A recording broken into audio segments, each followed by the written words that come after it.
Welcome back, everyone. We're going to do a newsletter recap for the one that went out on this past Monday, the 22nd of August, 2022. If you're not signed up yet, armwrestlingforums.com. Just put your email in here, and every week you'll get an email with kind of all the online happenings in the arm wrestling space. It can be hard to keep up with all the crazy things going on, so I try to aggregate it all together and then send it out in an email that looks like this, nice and succinct for you. So let's go through everything here. The first link was titled East versus West Final Card. And here it is. Engin himself posted the finalized East versus West 5 card, November 19th in Istanbul.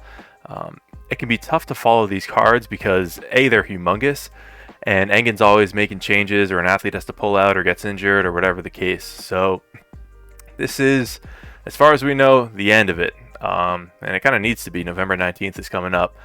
So you can see all the matches here. Paul Talbot versus Daniel Prokopchuk. You got the Deacon versus Prudnik title match. That's got to be left hand, because I think Prudnik's pulling Michael Todd for the right-handed title match down at the bottom here. Jerry Cataret versus Hermes Gasparini. Another super exciting match. I actually spoke to Jerry on this past Saturday at the Mass State Championships. One super is right and left-handed. Super happy about that because Jerry wasn't in it, but we'll take it. He was saying he's super confident. I mean, we talked a little bit about the Hermes match, and he thinks he has it. He's not worried, but we'll see. I'm sure if you ask Hermes, he'll say the same thing. So a lot of great stuff. We get to see Rivas again, this time versus Artem Morozov. I mean, just, do I even need to say it? It's an Engin card. It's going to be ridiculous. Every match on here is a banger. Paul Lynn, you name it. Brzezinski, of course. I don't know, has Brzezinski missed in East versus West yet?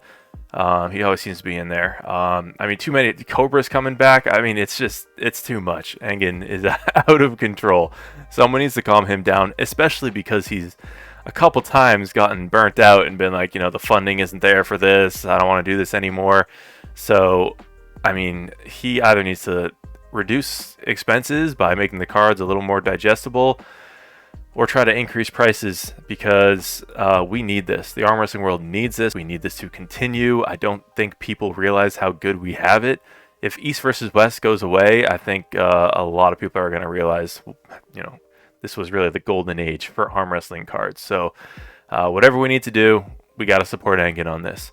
On a similar vein, the next item was the Engin made a post for East versus West 6, which is happening in January 2023. I think this is the first match announced. Craig Tullier versus Daniel Prokopchuk. Daniel's becoming another regular at these events. Daniel just coming off a big win over Corey Miller. Pretty dominant performance by Daniel. No surprise there. He's an animal. And Craig Tullier is one of the most explosive guys we got. I mean, watching his matches is crazy. The intensity level he brings to the table and the size, the muscle on him is really impressive. So I like the match. We'll see if he can pull it off. Craig's given some trouble to RVJ in the past, so he does have some horsepower. And if he can just be explosive and come in his best shape, I think I'm pretty happy having him represent the West. Next up on the list, let's see, we've done East vs. West, final card, East vs. West 6, Tullier versus Prokopchuk, and then we have Beat My Grandpa, win $500. So if you saw that, you're probably thinking, what the hell? I hope you clicked it, because it's actually a pretty fun video. A pretty popular YouTuber, Brandon William, he went to Alan Fisher's house.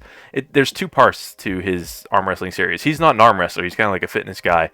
But he decided to go to Alan Fisher's house and do a day in the life of a champion arm wrestler in Alan Fisher. And they did all kinds of crazy exercises. You got some insight into how Alan trains, how he thinks, how he eats.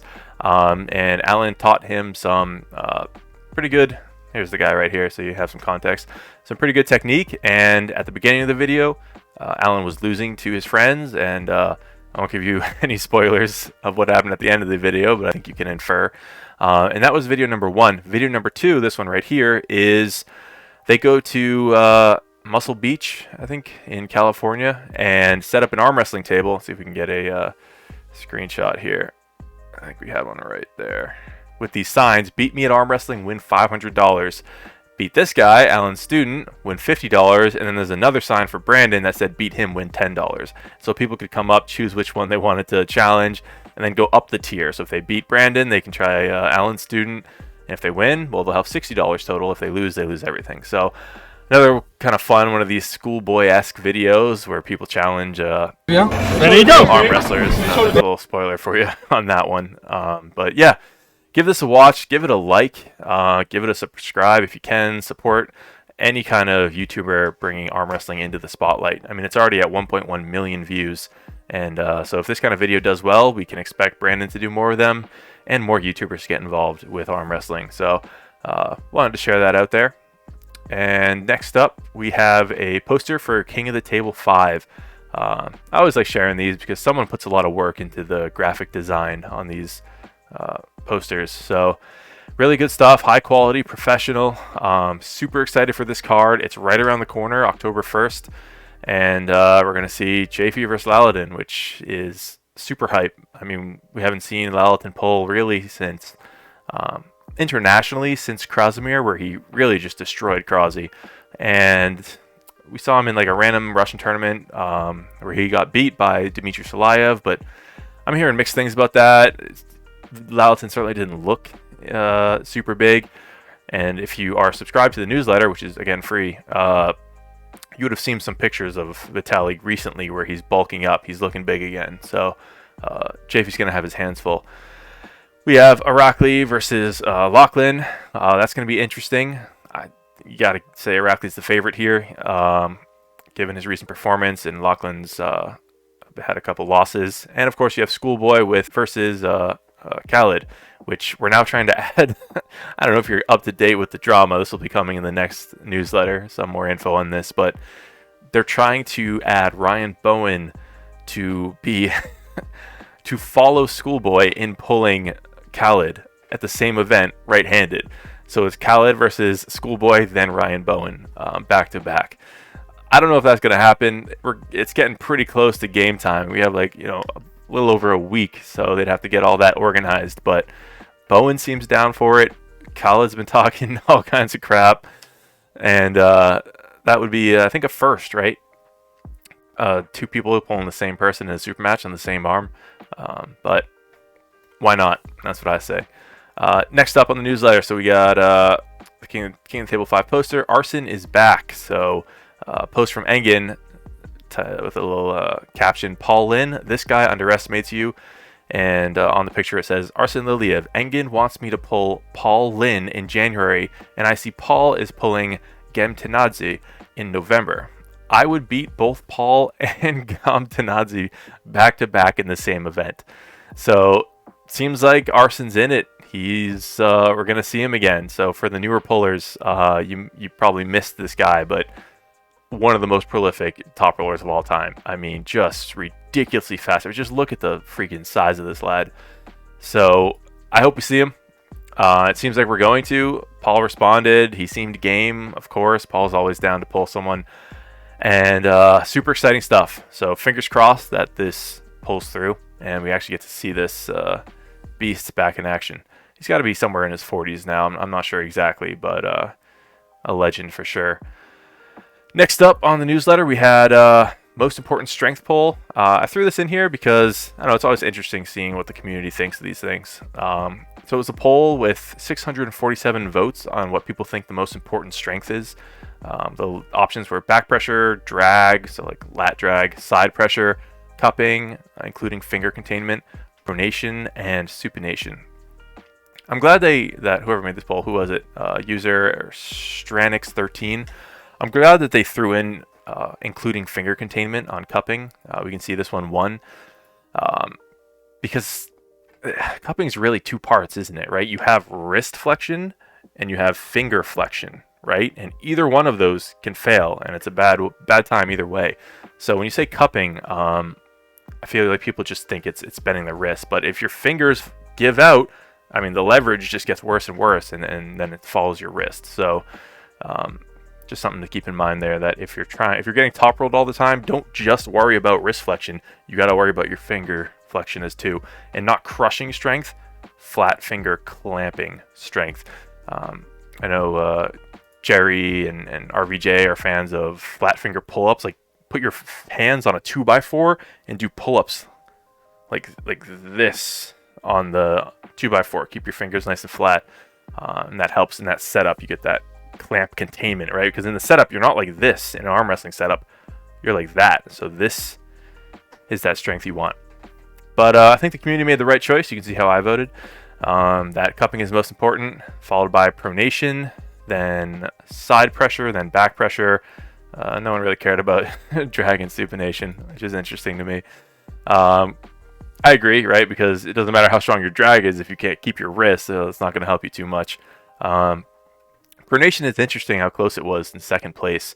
Not necessarily wrong, certainly if you're a top roller, but even top rolling requires cupping. So, I don't know, interesting poll. Curious on what you guys think. Next up, we had in the newsletter here, we had Kid Regali and Yodele receive a 2-bedroom apartment. So here they are coming back from East vs. West 4. You can see Kid Regali with his helmet there. I don't know where the shield is. Same with Yodele. And apparently they were just gifted 2-bedroom apartments for their performance. So what a country, huh? Rewarding their arm wrestling athletes. Will the U.S. ever get there? Probably not. But it's great to see that. Arm wrestling is such a big deal in Kazakhstan, especially the area where these two are. If you haven't seen it yet, there's a YouTube video. If you YouTube Kazakhstan Arm Wrestling Academy or school, you'll probably see it. They have this giant facility with like hundreds of people who come in and train from a very young age to be arm wrestlers. So they take it very seriously. There's like arm wrestling statues around the town. Really cool place. I'd love to visit. I talked to Tim Breslin about it. I think he's been there, and he's like, it's an amazing place. And then last up, we have the meme of the week, and I love this. So this is like a play on that WWE meme with Vince McMahon getting increasingly excited, but it's Engin. So it's winning your class both arms, and then winning your class both arms plus overalls. So normally these memes dunk on people, but this is a very wholesome one. I figured we could use that as a community, and I love it. I hope this takes off and we see more with this format. So there you have it, your meme of the week, and that completes our. No, it doesn't complete our match. We have Prudnik versus Leonidas as the featured match of the week. I want to pull that up real quick. And super high quality promotion here. Prudnik versus Leonidas, left hand, Germany. I don't want to play too much of it. You can go to this channel, Pin 'em All Arm Wrestling, and watch. But it's a really great match. Was Prudnik? I'm not going to say anything because I don't want to spoil it. What I was about to say would give away what happened. But check that out. Give it a like. Give it a subscribe. And once again, armwrestlingforums.com. This is going over the newsletter that I send out every week for free. Just to kind of keep you informed, as you saw, with some interesting stuff happening in the arm wrestling space. And yeah, so thanks for watching. The newsletter goes out every Monday. And then, yeah, stay informed. Sign up. Thanks for watching, everyone. See you in the next one.